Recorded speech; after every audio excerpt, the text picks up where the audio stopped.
యయాతి కడగొట్టు పిల్లవాడి పేరే పూరుడు. అతనికి తండ్రి ఎడల జాలి కలిగింది. నాన్నగారు, మీ కోరిక ప్రకారం మీ వార్ధక్యాన్ని, రాజ్య భారాన్ని కూడా ఆనందంగా స్వీకరిస్తాను. మీరేమీ దిగులు పెట్టుకోకండి అన్నాడు. యయాతికి పట్టరాని ఆనందం కలిగింది.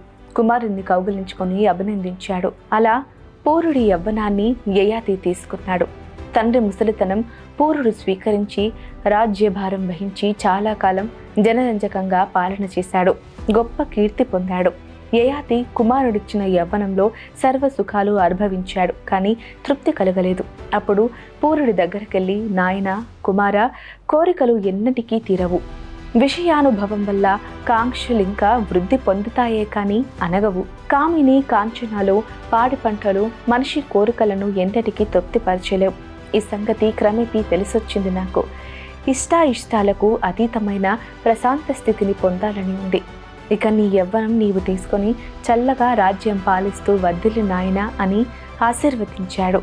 యయాతి తన ముసలితనం తాను తీసుకొని అరణ్యాలకు వెళ్ళాడు. అక్కడ చాలా సంవత్సరాలు తపస్సు చేసి చివరకు స్వర్గం చేరుకున్నాడు.